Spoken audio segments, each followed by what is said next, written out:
আজ বুধবার পয়লা শ্রাবণ 2024 সালের 17ই জুলাই। বৃষভ রাশি, বৃষভ লগ্ন, টরাস সাইনের জাতক জাতিকাদের আজকের দিনটি কিন্তু এক প্রকার বেশ কাটতে চলেছে।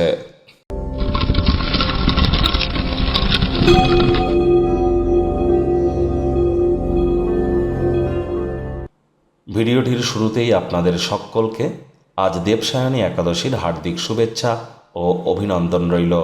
আজকের দিনে ভগবান হরিবিষ্ণু যোগ নিদ্রায় যাবেন এবং দেবোত্থান একাদশী পর্যন্ত একটানা 4 মাস তিনি কিন্তু যোগ নিদ্রাতেই থাকবেন।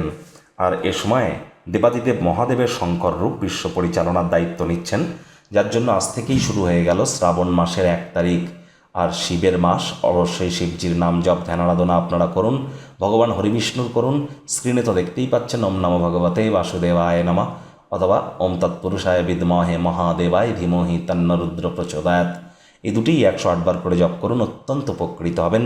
এ বিষয়ে কিন্তু কোনো সন্দেহের অবকাশই নেই। ভাগ্য মিটার আজ আপনাদের বলছে 8.5 আউট অফ 10, ভাগ্য আপনাদের অনুকূলেই থাকবে। আজ স্বাস্থ্য এবং অর্থ এই দুই ব্যাপারেই আপনাদেরকে একটু সাবধানতা অবলম্বন করে চলতে হবে। শুভ সংখ্যা থাকছে 9, শুভ রং থাকবে লাল। কায়িক পরিশ্রমের কারণে শরীরে ক্লান্তি আজ আপনারা অনুভব করতেই পারেন। আজ উচ্চ আশা বা দেখুন, হতাশা কিন্তু মাত্রা অতিরিক্ত প্রত্যাশার কারণে হয়, তাই কোনো ক্ষেত্রেই অতিরিক্ত প্রত্যাশা রাখা আমাদের উচিত নয়। অর্থগত ব্যাপারে ব্যয়বহুল একটি দিন, খরচ বাড়বে। নতুন উদ্যোগ পরিকল্পনার পাশাপাশি নতুন নির্মাণ কার্যের ক্ষেত্রে গোপনীয়তা বজায় রাখার চেষ্টা করুন। চাকরিজীবী যারা আছেন তাদের অফিসের পরিবেশ এক প্রকার বেশ। বস কলিগদের সাথে ভাব ভালোবাসা বাড়বে, কর্মে গতি অনুভব করবেন। নতুন উদ্যোগগুলি লোভনীয় হবে এবং ভালো প্রত্যাবর্তনের প্রতিশ্রুতি দেবে। তৎসত্ত্বেও সব দিক বিচার বিবেচনা করে তবেই কিন্তু এগিয়ে যাবেন। রাজনীতিবিদ যারা আছেন জনসংযোগ বৃদ্ধি করুন, সমাজে পপুলারিটিও আপনাদের বাড়বে।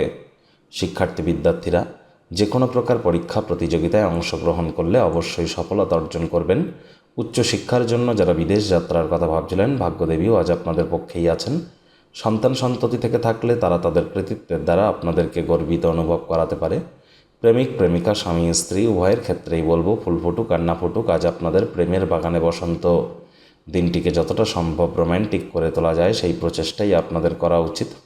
অবিবাহিতদের বিবাহের যোগ পরিলক্ষিত হচ্ছে। যারা প্রেমে পড়েননি তাদের জীবনে স্বপ্নের নারী বা পুরুষের আগমন আজ কিন্তু হতেই পারে। একটু প্রচেষ্টা আপনাদেরকেও করতে হবে। পরিবারে বাচ্চা কাচ্চারা পুরস্কার গ্রহণের অনুষ্ঠানে আমন্ত্রিত হতেই পারে। পরিবারের প্রতি সকল দায়িত্বগুলিকে সঠিক সময়ের মধ্যে পালন করতে চলেছেন। শত্রুপক্ষ বিরোধী পক্ষ একটু হলেও শক্তিশালী কিন্তু থাকছে।